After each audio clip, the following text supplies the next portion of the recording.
ಒಂದು ಟೀಮು ನಮ್ಮ ಮೇಲೆ 277 ರನ್ IPL ಇತಿಹಾಸದಲ್ಲೇ ಹೈಯೆಸ್ಟ್ ರನ್ ಹೊಡೆಸ್ಕೊಳ್ಳುತ್ತೆ ಅಂತಂದರೆ ಅದಕ್ಕೆ ಕ್ಯಾಪ್ಟನ್ಶಿಪ್ ಫೇಲ್ಯೂರ್ ಕೂರಿಸ್ಬಿಟ್ಟು ಹಾರ್ದಿಕ್ ಪಾಂಡ್ಯಂಗೆ ಅವಮಾನ ಮಾಡಬೇಕು ಅಂತಲ್ಲ, ಏನು ಮಾಡಬೇಕು ಅಂತ ಗೊತ್ತಾಗ್ತಿಲ್ಲ, ಹೆಂಗೆ ಹ್ಯಾಂಡಲ್ ಮಾಡಬೇಕು ಅಂತ ಗೊತ್ತಾಗಿಲ್ಲ. ಕ್ಯಾಪ್ಟನ್ಸಿಯಲ್ಲಿ ಅಪ್ಪಟ ಫೇಲ್ಯೂರ್, ಅದರಲ್ಲಿ ಎರಡನೇ ಮಾತೇ ಇಲ್ಲ. ಕ್ಯಾಪ್ಟನ್ಶಿಪ್ ಇದೆಯಲ್ಲ, ಅದನ್ನು ಪ್ರೆಷರ್ ಹ್ಯಾಂಡಲ್ ಮಾಡೋದು ತುಂಬ ಕಷ್ಟ. ಸಚಿನ್ ತೆಂಡೂಲ್ಕರ್ ಅಂತವ್ರಿಗೆ ಆಗಲಿಲ್ಲ ಅದು. ವಿರಾಟ್ ಕೊಹ್ಲಿ ಅಂತವ್ರಿಗೆ ಸ್ವಲ್ಪ ಕಷ್ಟ ಆಗಿತ್ತು. ಏನು GT ಫಸ್ಟ್ ಟೈಮ್ ಬಂದ ತಕ್ಷಣ ಏನು ಕಪ್ ಹೊಡೆದ್ಬಿಟ್ರು ಪಾಂಡ್ಯ ಕ್ಯಾಪ್ಟನ್ಶಿಪ್ಪಲ್ಲಿ ಅಂದ ತಕ್ಷಣ ಏನು ಪಾಂಡ್ಯ ಪಳಗ್ಬಿಟ್ಟಿದ್ದಾನೆ ಅಂತಲ್ಲ. ಜನನೂ ಉರಿಸ್ತಾರೆ ವಾಂಖೇಡೆ ಸ್ಟೇಡಿಯಮಲ್ಲಿ. ಮುಂಬೈ ಇಂಡಿಯನ್ಸ್ ಫ್ಯಾನ್ಸೇ ಅದು ಯಾವುದೋ ಒಂದು ಗ್ರೌಂಡಲ್ಲಿ ನಾಯಿ ನುಗ್ಬಿಡ್ತು, ಆ ನಾಯಿ ಓಡೋಗ್ತಾ ಇದ್ರು, ಅಲ್ಲಿ ಹಾರ್ದಿಕ್ ಅಂತ ಕೂಗಿ ಅಲ್ಲ ಅವಮಾನ ಮಾಡಿದ್ರು. ಮನುಷ್ಯ ಡಿಪ್ರೆಷನ್ಗೆ ಹೋಗ್ಬಿಡ್ತಾನೆ ಹಿಂಗೆ ಆಗ್ಬಿಟ್ರೆ ಹಾರ್ದಿಕ್ ಪಾಂಡ್ಯ. ಕಷ್ಟಪಟ್ಟು ತಗೊಂಡಿರೋ ಚಿನ್ನನ ಕಡಿಮೆ ಬೆಲೆಗೆ ಮಾರೋಕ್ಕಾಗತ್ತಾ? ಒಳ್ಳೆ ಬೆಲೆ ಸಿಗೋ ಕಡೆ ಮಾರಬೇಕು. ಇಷ್ಟು ಕಡಿಮೆ ಚಿನ್ನಕ್ಕೆ ಅಧಿಕ ಬೆಲೆ ಕೊಡೋದು ಅಭಯ ಗೋಲ್ಡ್ ಬಯರ್ಸ್ ಮಾತ್ರ. ನಮಸ್ಕಾರ, ಸ್ಪೀಡ್ ಪ್ಲಸ್ ಕರ್ನಾಟಕದ ವಿಶೇಷ ಕಾರ್ಯಕ್ರಮಕ್ಕೆ ಸ್ವಾಗತ. ನಾನು ನಿಮ್ಮ ಕಿರಿಕೀರ್ತಿ. ಮುಂಬೈ ಇಂಡಿಯನ್ಸ್ ಟೀಮು ಸಖತ್ ಸೌಂಡ್ ಮಾಡ್ತಾ ಇದೆ. ಕಾರಣ ಅದರ ಕ್ಯಾಪ್ಟನ್ ಚೇಂಜ್ ಆಗಿರೋದಕ್ಕೆ. ರೋಹಿತ್ ಶರ್ಮಾ ಅವರನ್ನ ಕೂರಿಸಿ ಪಾಂಡ್ಯ ಅವ್ರನ್ನ ಕರ್ಕೊಂಬಂದು ಕ್ಯಾಪ್ಟನ್ ಮಾಡಿದ ಕೂಡಲೇ ಸಿಚುವೇಶನ್ ಗಬ್ಬೆದ್ದು ಹೋಗಿದೆ. 3ಕ್ಕೆ 3 ಪಂದ್ಯಗಳನ್ನು ಮುಂಬೈ ಸೋತಿದೆ. ಮ್ಯಾನೇಜ್ಮೆಂಟ್ಗೆ ಈಗ ಒಂದು ಸ್ವಲ್ಪ ಲೈಟಾಗಿದೆ, ಅರ್ಥ ಆಗ್ತಾ ಇರೋಂಗಿದೆ. ಇಷ್ಟು ಕೆಟ್ಟದಾಗಿ ಯಾವಾಗಲೂ ಪರ್ಫಾರ್ಮ್ ಮಾಡಿಲ್ಲ. ಒಂದು ಟೀಮು ನಮ್ಮ ಮೇಲೆ 277 ರನ್ IPL ಇತಿಹಾಸದಲ್ಲೇ ಹೈಯೆಸ್ಟ್ ರನ್ ಹೊಡೆಸ್ಕೊಳ್ಳುತ್ತೆ ಅಂತಂದರೆ ಅದಕ್ಕೆ ಕ್ಯಾಪ್ಟನ್ಶಿಪ್ ಫೇಲ್ಯೂರ್ ಬಹಳ ದೊಡ್ಡ ಕಾರಣ ಅನ್ನೋದು ಅರ್ಥ ಆದಂಗಿದೆ. ಇದಕ್ಕೆ ಸಂಬಂಧಪಟ್ಟ ಹಾಗೆ ಮನೋಜ್ ತಿವಾರಿ, ಎಕ್ಸ್ ಕ್ರಿಕೆಟರ್ ಮನೋಜ್ ತಿವಾರಿ ಅವರು ಕ್ರಿಕ್ ಬಜ್ನ ಒಂದು ಆರ್ಟಿಕಲಲ್ಲಿ ನೀಟಾಗಿ ಅದ್ರ ಬಗ್ಗೆ ಮಾತಾಡಿದ್ದಾರೆ. ಏನು ಹೇಳಿದ್ದಾರೆ ಅಂತಂದರೆ, ಸ್ವಲ್ಪ ರಿಯಲೈಸ್ ಆಗಬೇಕಾಗಿದೆ. ನನ್ನ ಪ್ರಕಾರ ರೋಹಿತ್ ಶರ್ಮಾಗೆ ಕ್ಯಾಪ್ಟನ್ಶಿಪ್ನ ವಾಪಸ್ ಕೊಡ್ತಾರೆ ಮುಂಬೈನವರು ಅಂತ ಹೇಳಿದ್ದಾರೆ. ಅದರ ಮೇಲ್ನೋಟಕ್ಕೆ ಏಪ್ರಿಲ್ 7ನೇ ತಾರೀಕಿನ ಅವ್ರ ನೆಕ್ಸ್ಟ್ ಮ್ಯಾಚ್ ಇದೆ. ಆ ಮ್ಯಾಚ್ನ ಒಳಗಡೆ ಆ ನಿರ್ಧಾರವನ್ನು ಹೇಳಬಹುದು ಅಂತಲೂ ಹೇಳಲಾಗ್ತಿದೆ. ಯಾಕೆಂತಂದರೆ ಇದು ಏನೋ ಕೂರಿಸ್ಬಿಟ್ಟು ಹಾರ್ದಿಕ್ ಪಾಂಡ್ಯಂಗೆ ಅವಮಾನ ಮಾಡಬೇಕು ಅಂತಲ್ಲ. ಇನ್ಫ್ಯಾಕ್ಟ್ ಹಾರ್ದಿಕ್ ಪಾಂಡ್ಯಾಗೂ ಹ್ಯಾಂಡಲ್ ಮಾಡೋಕ್ಕಾಗ್ತಾ ಇಲ್ಲ. ಫಸ್ಟ್ ಮ್ಯಾಚಲ್ಲಿ ಫಸ್ಟ್ ಓವರೇ ಬೌಲ್ ಮಾಡೋಕ್ಕೆ ಬಂದಿದ್ದು ಹಾರ್ದಿಕ್ ಪಾಂಡ್ಯ. ಸೆಕೆಂಡ್ ಮ್ಯಾಚಲ್ಲೇನೋ ಬೌಲ್ ಮಾಡಿದ್ರೆ, 3ನೇ ಮ್ಯಾಚಲ್ಲಿ ಬೌಲಿಂಗಿಗೆ ಬರಲಿಲ್ಲ. ಆಮೇಲೆ ಬ್ಯಾಟ್ಸ್ಮನ್ಗಳು ಸ್ಲಾಟ್ ನೋಡೋಕ್ಕೆ ಬಂದರೆ ಯಾರಿಗೆ ಯಾವ ಸ್ಲಾಟ್ ಅನ್ನೋದೇ ಇಲ್ಲ. ತಿಲಕ್ ವರ್ಮಾ ಒಂದ್ಸಲಿ ಎಲ್ಲೋ ಟಾಪ್ 3-4 ಬಂದುಬಿಡ್ತಾರೆ, ಇನ್ನು ಅಂದರೆ 5-6 ಬರಲ್ಲ.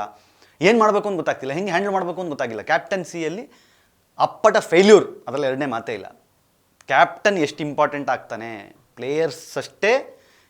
ಪ್ಲೇಯರ್ಸ್ ಬಿಡಿ, ಪ್ಲೇಯರ್ಸು ಆಡಬೇಕು, ಆದರೆ ಪ್ಲೇಯರ್ಸ್ನ ಎಲ್ಲಿ ಆಡಿಸ್ಬೇಕು, ಹೆಂಗೆ ಆಡಿಸ್ಬೇಕು ಅನ್ನೋದು ಒಬ್ಬ ಕ್ಯಾಪ್ಟನ್ಗೆ ಗೊತ್ತಿಲ್ಲದೆ ಇದ್ರೆ ಏನಾಗುತ್ತೆ ಅನ್ನೋದು ಮುಂಬೈ ಇಂಡಿಯನ್ಸ್ ಟೀಮ್ ನೋಡಿದ್ರೆ ಗೊತ್ತಾಗುತ್ತೆ ಅಂತ ಎಲ್ಲರೂ, ಅಂದರೆ ಪಳಗಿರೋರು ಕ್ರಿಕೆಟಲ್ಲಿ, ಕ್ರಿಕೆಟ್ನ ನೋಡಿದವರು, ಆಡಿದವರು, ಕ್ರಿಕೆಟ್ ಬಗ್ಗೆ ಮಾತಾಡೋರು ಎಲ್ಲರೂ ಹೇಳ್ತಾ ಇದ್ದಾರೆ ಮುಂಬೈ ಇಂಡಿಯನ್ಸ್ ಎಡವಟ್ಟು ಮಾಡ್ಕೊಂಡಿದ್ದೇ ರೋಹಿತ್ ಶರ್ಮನ್ ಕೆಳಗಿಳಿಸಿದ ಮೇಲೆ ಅಂತ.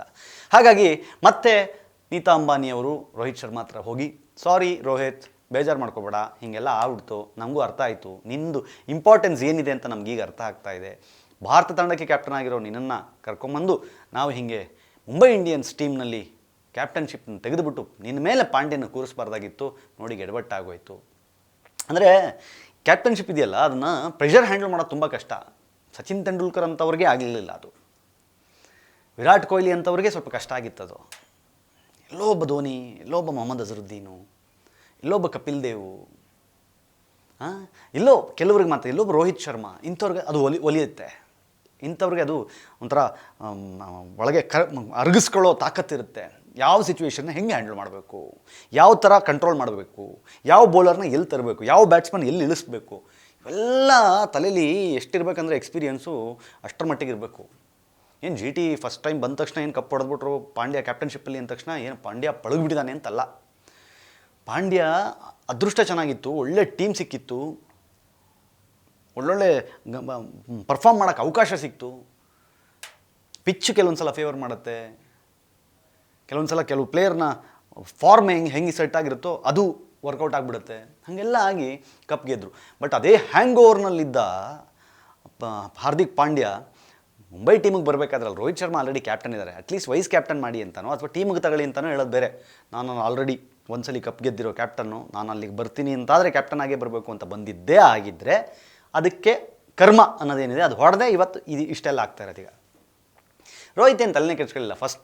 ಫಸ್ಟ್ ಮ್ಯಾಚಲ್ಲಂತೂ ಏನು ಪಾಂಡ್ಯ ಆಡ್ತಾಯಿದ್ದು, ರೋಹಿತ್ ಅಲ್ಲೋಗು ಫೀಲ್ಡಿಂಗ್ ಮಾಡು, ರೋಹಿತ್ ಇಲ್ಲೋಗು ಫೀಲ್ಡಿಂಗ್ ಮಾಡು, ತೂ ಉದರ್ ಜಾ ಅಂತಿದ್ದ. ಸೆಕೆಂಡ್ ಮ್ಯಾಚಲ್ಲಿ ರೋಹಿತ್ ಹೇಳ್ತಾಯಿದ್ದ, ರೋಹಿತ್ ಶರ್ಮಾ ಇನ್ಫ್ಯಾಕ್ಟ್ ಹೇಳ್ತಾಯಿದ್ರು, ನೀನು ಅಲ್ಲೋಗು ಪಾಂಡ್ಯ, ನೀ ಇಲ್ಲೋಗು ಅಂತ. ಥರ್ಡ್ ಮ್ಯಾಚಲ್ಲಿ ಮನುಷ್ಯ ಕಾಣಿಸ್ಕೊಳ್ಳೇ ಇಲ್ಲ ಹೋಗತ್ಲಾಗೆ, ನಂಗೆ ಸವಾಸನೆ ಬೇಡ, ನಂಗೆ ಬಾಲು ಬೇಡ, ನಾನು ಯಾವುದಕ್ಕೂ ಬರಲ್ಲ, ನನ್ನ ಪಾಡಿಗೆ ನಾನೆಲ್ಲ ಇರ್ತೀನಿ, ಎಲ್ಲೋ ಒಂದು ಬ್ಯಾಟಿಂಗ್ ಕೊಟ್ಬಿಟ್ರೆ ಆಡ್ಕೊಂಡು ಹೋಗ್ಬಿಡ್ತೀನಿ ಅನ್ನೋ ಥರ ಮನುಷ್ಯ ವೀಕ್ ಆಗ್ಬಿಟ್ಟಿದ್ದ ಹಾರ್ದಿಕ್ ಪಾಂಡ್ಯ. ಜನನೂ ಉರಿಸ್ತಾರೆ ವಾಂಖೇಡೆ ಸ್ಟೇಡಿಯಮಲ್ಲಿ. ಮುಂಬೈ ಇಂಡಿಯನ್ಸ್ ಫ್ಯಾನ್ಸೇ ಡೀಪ್ ಮಿಡ್ ವಿಕೆಟಲ್ಲಿ ಫೀಲ್ಡ್ ಮಾಡ್ತಾಯಿದ್ದಾನೆ ಹಾರ್ದಿಕ್ ಪಾಂಡ್ಯ, ಬಿಡ್ತಾ ಇಲ್ಲ. ಟಾರ್ಚರ್ ಮಾಡ್ತಾ ಇದ್ದಾರೆ, ಕೂಗಿ ಕೂಗಿ ಹಾರ್ದಿಕ್ ಹಾರ್ದಿಕ್ ಅಂತ ಚಪ್ರಿ ಚಪ್ರಿ ಅಂತ ಕೂಗ್ತಾರೆ. ಆಮೇಲೆ ನಾವು ರೋಹಿತ್ ರೋಹಿತ್ ಅಂತ ಎಲ್ಲಿ ಕಾಣಿಸ್ಕೊಂಡು ರೋಹಿತ್ ರೋಹಿತ್ ಅಂತ. ಅದು ಯಾವುದೋ ಒಂದು ಗ್ರೌಂಡಲ್ಲಿ ನಾಯಿ ನುಗ್ಬಿಡ್ತು, ಆ ನಾಯಿ ಓಡೋಗ್ತಾ ಇದ್ರೆ ಅಲ್ಲಿ ಹಾರ್ದಿಕ್ ಹಾರ್ದಿಕ್ ಅಂತ ಕೂಗಿ ಅಲ್ಲ ಅವಮಾನ ಮಾಡಿದ್ರು. ಮನುಷ್ಯ ಡಿಪ್ರೆಷನ್ಗೆ ಹೋಗ್ಬಿಡ್ತಾನೆ ಹಿಂಗೆ ಆಗ್ಬಿಟ್ರೆ ಹಾರ್ದಿಕ್ ಪಾಂಡ್ಯ. ಸೊ ಹಂಗಾಗಿ ಬೇಡಪ್ಪ, ನೀನು ಆರಾಮಾಗಿ ಆಟ ಆಡ್ಕೊಂಡಿರು, ನಿಂಗೆ ಇದೆಲ್ಲ ಸೆಟ್ ಆಗಲ್ಲ, ನಿಂಗೆ ಬೇಡ ಕ್ಯಾಪ್ಟನ್ಶಿಪ್ ಎಲ್ಲ ಸದ್ಯಕ್ಕೆ ನಿನಗೆ. ಅದು ಮುಂಬೈನಂಥ ಟೀಮ್ನ ಕ್ಯಾಪ್ಟನ್ಶಿಪ್ ಮಾಡೋಕ್ಕೆ ಬೇಕು, ಮೀಟ್ರು ಗುಂಡ್ಗೆ ಎಲ್ಲ ಅದು ರೋಹಿತ್ ಶರ್ಮಾಗಿದೆ. ಹಂಗಾಗಿ 5 ಸಲ ಕಪ್ ಬಂದಿರೋದು. ಆ ಮನುಷ್ಯ ಹಂಗೆ ಇರಲಿ, ದಯವಿಟ್ಟು ಅವನ್ನೇ ಕಂಟಿನ್ಯೂ ಮಾಡು ಅಂತ ಹೇಳುವ ಸಮಯ ಹತ್ತಿರದಲ್ಲಿದ್ದ ಹಾಗಿದೆ ಅಂತ ಮನೋಜ್ ತಿವಾರಿ ಹೇಳ್ತಾ ಇದ್ದಾರೆ. ನೀತಾ ಅಂಬಾನಿಯವ್ರಿಗೂ ನನ್ನ ಪ್ರಕಾರ ಈ ವಿಷಯ ಇಷ್ಟೊತ್ತಿಗಾಗಲೇ ತಲುಪಿದ್ದೆ ಹೌದಾದರೆ ಅವರು ಒಂದ್ಸಲ ಯೋಚನೆ ಮಾಡಿ ಅವರ ಹಸ್ಬೆಂಡ್ ಜೊತೆಲಿ ಮಕ್ಕಳ ಜೊತೆಲಿ ಎಲ್ಲ ಕೂತ್ಕೊಂಡು ಡಿಸೈಡ್ ಮಾಡಿ ಅಫಿಷಿಯಲಿ ಮತ್ತೆ ನಮ್ಮ ಕ್ಯಾಪ್ಟನ್ ರೋಹಿತ್ ಶರ್ಮಾನೇ ಸಾರಿ ಅಂತ ಕೊಡುವ ದಿನಗಳು ಹತ್ತಿರದಲ್ಲಿರುವಂತಿದೆ. 3 ಮ್ಯಾಚ್ ಸೋತಿದ್ದಾರೆ, ಇನ್ನೊಂದು ಮ್ಯಾಚ್ ಅಪ್ಪಿ ಸೋತರು ಅಂತಂದರೆ ನನ್ನ ಪ್ರಕಾರ ಹಾರ್ದಿಕ್ ಪಾಂಡ್ಯನ್ ಟೀಮಲ್ಲಿ ಇಟ್ಕೊಳ್ಳೋದೇ ಕಷ್ಟ ಇದೆ. ಹಂಗೆ ಕಳಿಸ್ಬಿಡ್ಬೋದು.